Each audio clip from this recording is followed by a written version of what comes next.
Bismillahirrahmanirrahim. Assalamualaikum warahmatullahi wabarakatuh. Waalaikumsalam. Bismillah, alhamdulillah, wassalatu wassalamu ala rasulillah, wala hawla wala quwwata illa billah. Berjumpa kembali dengan saya Ahmad Doni Romdoni, calon guru penggerak angkatan 8 SMPN 32 Kota Tangerang.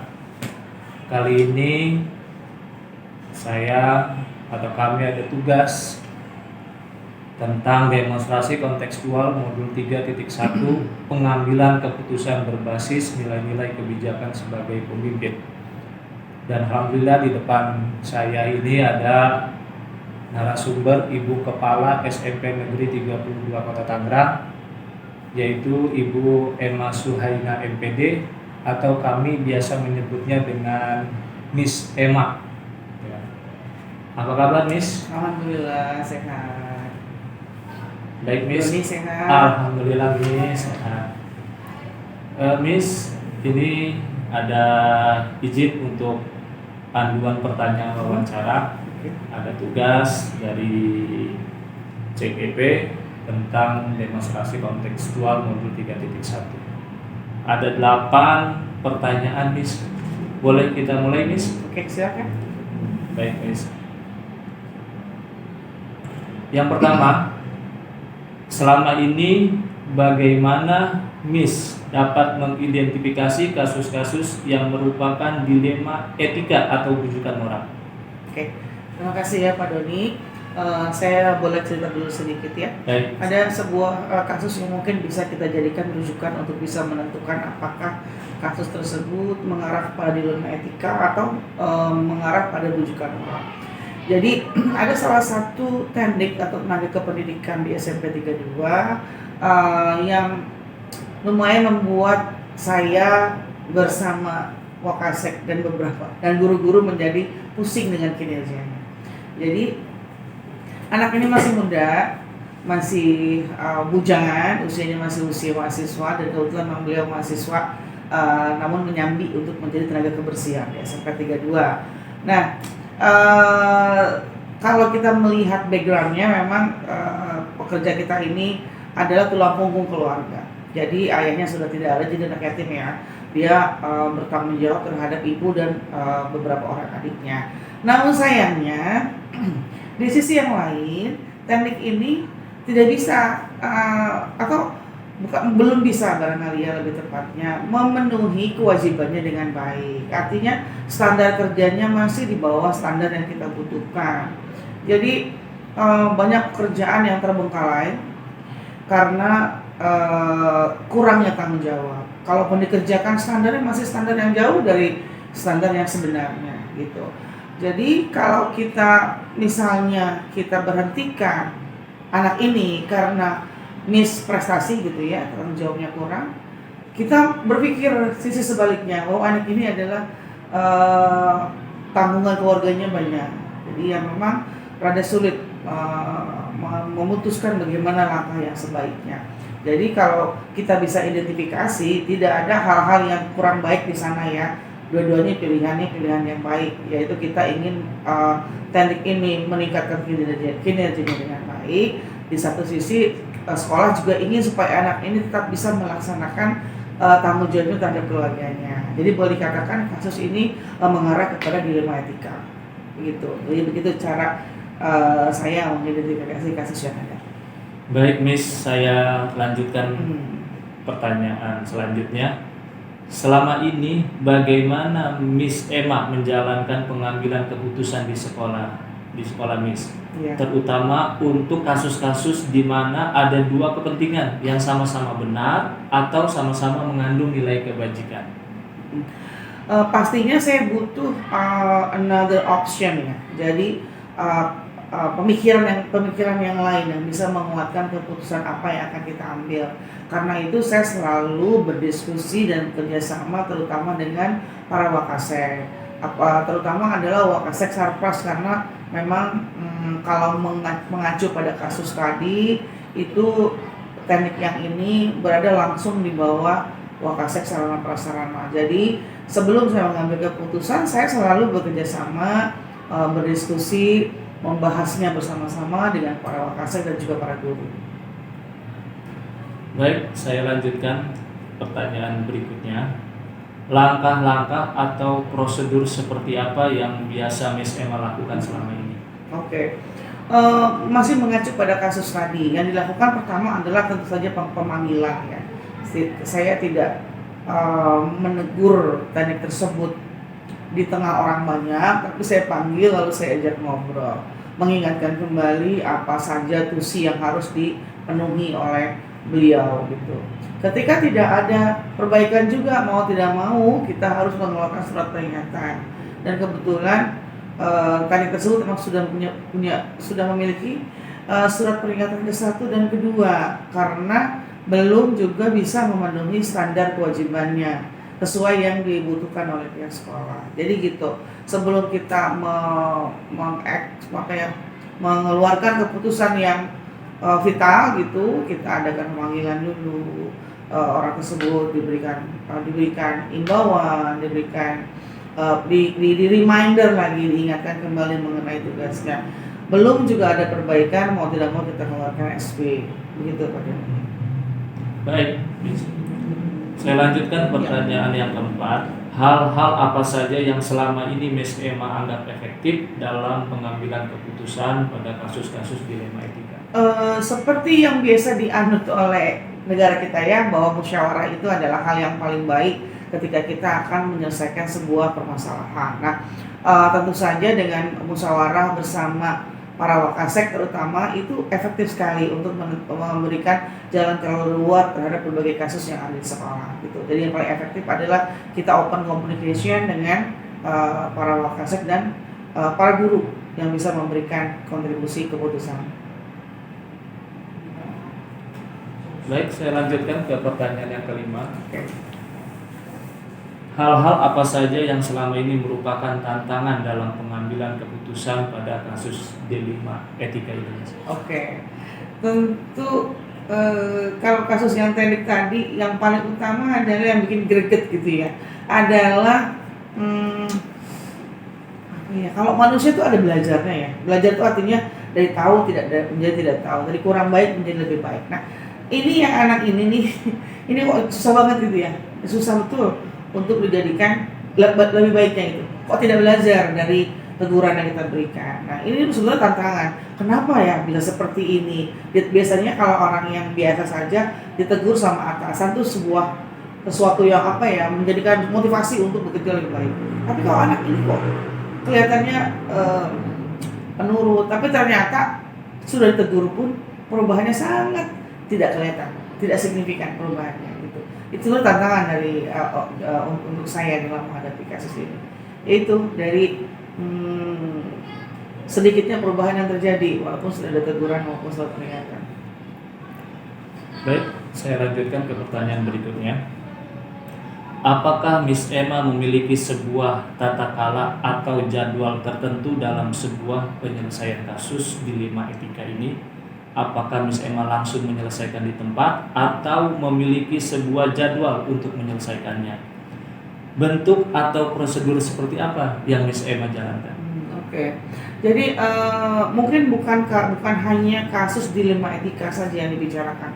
Jadi per setidaknya sebulan 2 kali, 2 minggu sekali saya bersama para wakasek itu selalu ngobrol, selalu diskusi tentang tidak hanya dilema etika tapi juga berbagai hal yang terjadi di sekolah.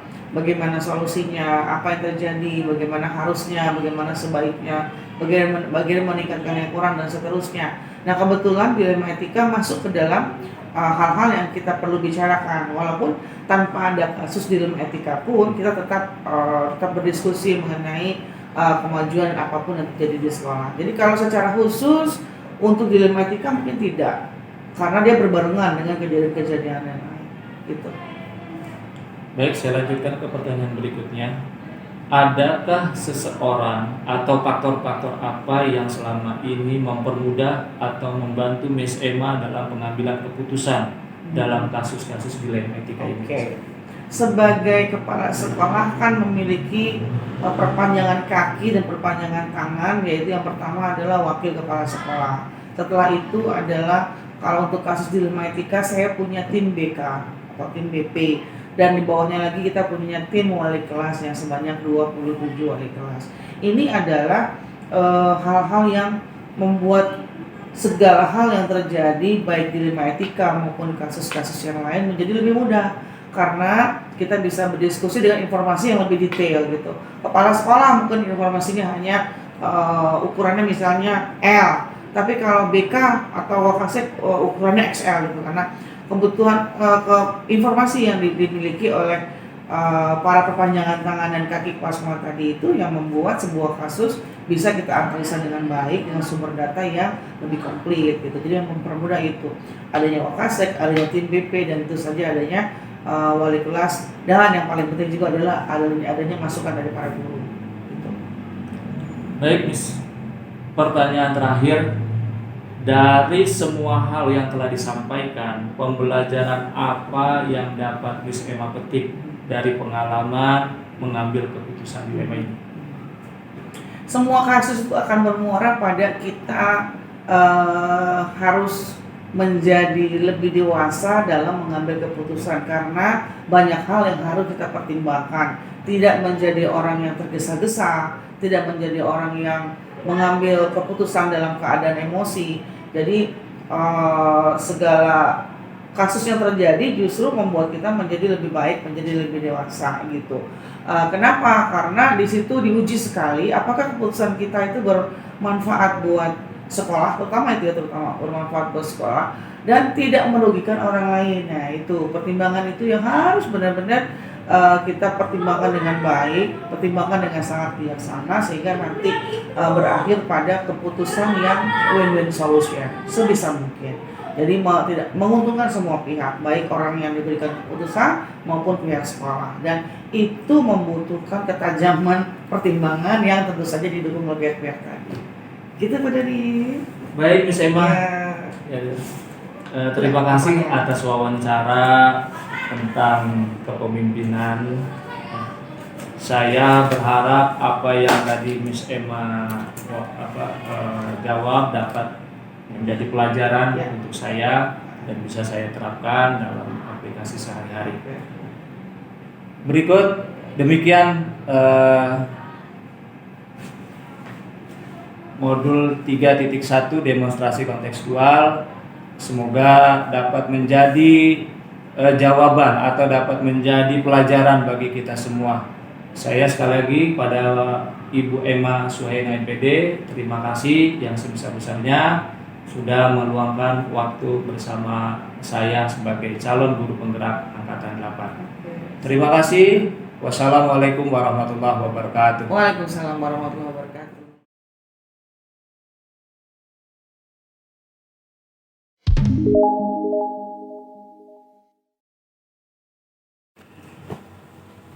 Bismillahirrahmanirrahim. Assalamualaikum warahmatullahi wabarakatuh. Waalaikumsalam warahmatullahi wabarakatuh. Bismillahirrahmanirrahim. Wassalatu wassalamu ala Rasulillah wala haula wala quwwata illa billah.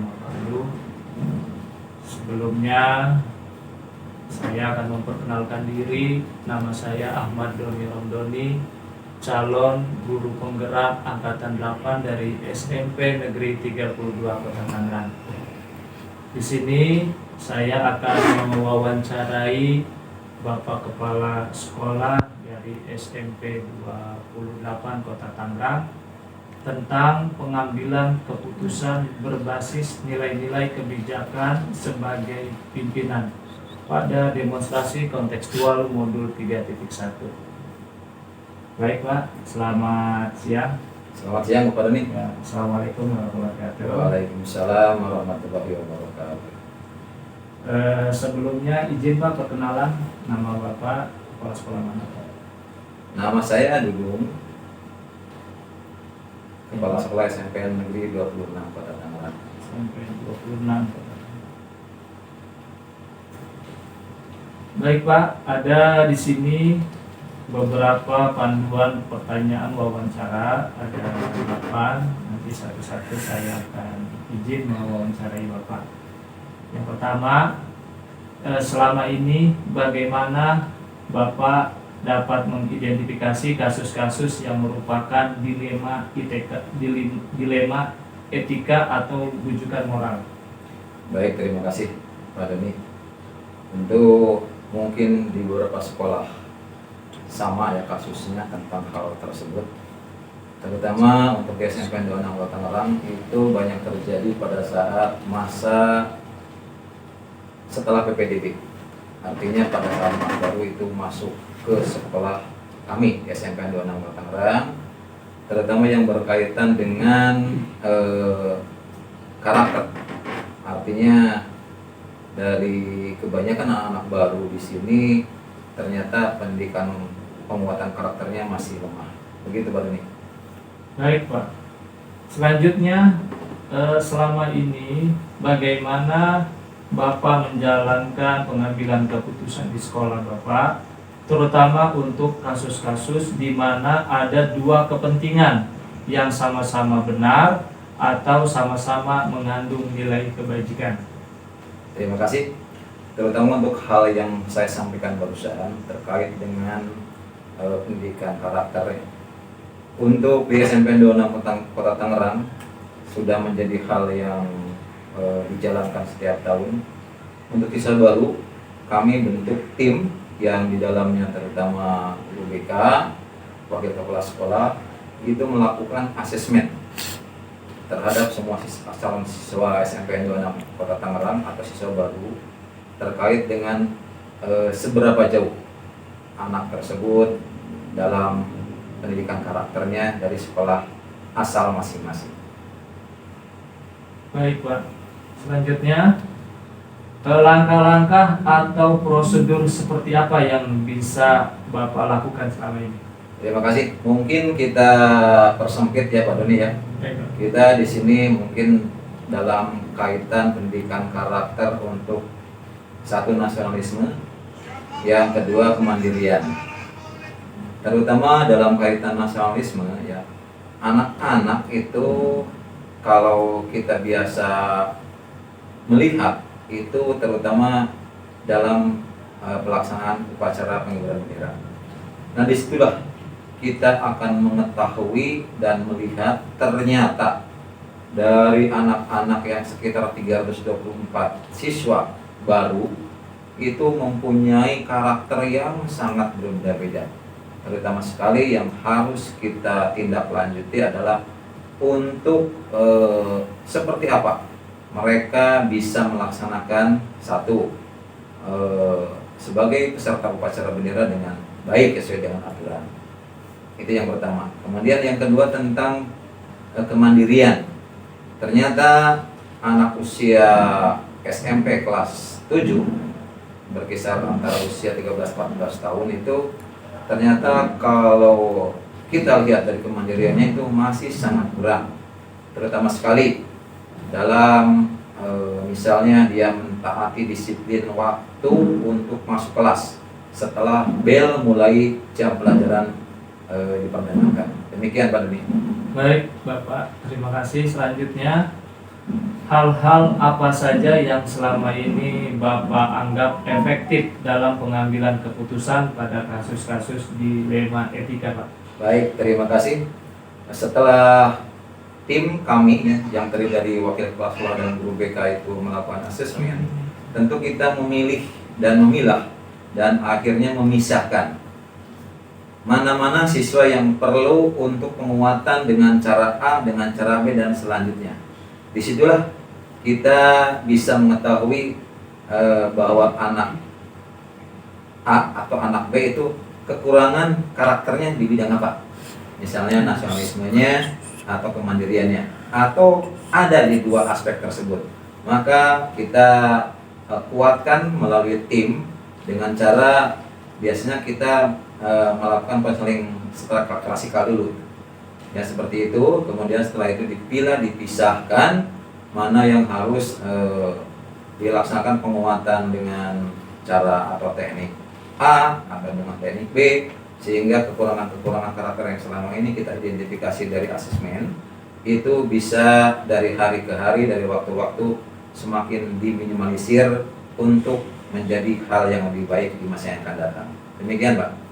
Baik Bapak, selanjutnya izin menyampaikan pertanyaan, yaitu hal-hal apa saja yang selama ini merupakan tantangan dalam pengambilan keputusan pada kasus-kasus dilema etika. Baik, terima kasih. Ternyata dalam kaitan ini kita sekolah dengan orang tua harus ada kerjasama yang baik. Artinya setelah kita di sekolah melalui tim melaksanakan penguatan atau secara bertahap kita tingkatkan untuk penguatan pendidikan karakter siswa, sehingga di rumah pun orang tua harus sama sejalan dengan kita. Artinya dalam kaitan ini orang tua tentu melalui wali kelas masing-masing, karena alhamdulillah selama ini kita melalui wali kelas ada grup WA orang tua. Kita sampaikan untuk anak di kelas A atau di kelas B dan selanjutnya yang mempunyai kekurangan dalam karakter A, karakter B dan sebagainya, maka orang tua diajak bicara dan disempatkan. Kadang-kadang wali kelas melalui guru BK atau guru BP memanggil orang tua ke sekolah untuk berkoordinasi dengan tujuan utama atau intinya agar karakter siswa atau anak dari orang tua tersebut semakin menjadi lebih baik. Demikian Bapak. Baik, pertanyaan selanjutnya Pak. Apakah Bapak memiliki sebuah tata cara atau jadwal tertentu dalam sebuah penyelesaian kasus dilema etika? Apakah Bapak langsung menyelesaikan di tempat atau memiliki sebuah jadwal untuk menyelesaikannya? Bentuk atau prosedur seperti apa yang Bapak jalankan? Terima kasih. Tentu kita mempunyai jadwal tertentu Pak. Jadi kami sejak membentuk tim, di dalamnya adalah program kerja tim tersebut, termasuk di dalamnya adalah jadwal. Sehingga untuk anak-anak yang teridentifikasi mempunyai karakter yang belum sesuai dengan harapan kita, maka sesuai dengan jadwal yang sudah ditentukan, kadang-kadang misalnya anak yang pendidikan karakternya atau penguatan karakter di bidang nasionalisme kurang, kita biasanya di hari setelah jam pelajaran selesai itu kita kumpulkan di ruang BPBK ya.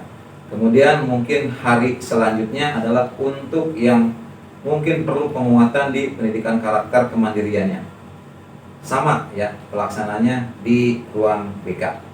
Jadi seperti itu kira-kira untuk jadwal. Baik Pak, kami lanjutkan pertanyaan berikutnya. Adakah seseorang atau faktor-faktor apa yang selama ini mempermudah atau membantu Bapak dalam pengambilan keputusan dalam kasus-kasus dilema etika Pak? Tentu selain tim yang sudah kami bentuk, tentu di sini ya salah satu adalah komite. Komite sekolah sangat berperan penting dan harus berperan aktif dalam kaitan yang sudah kita sampaikan barusan.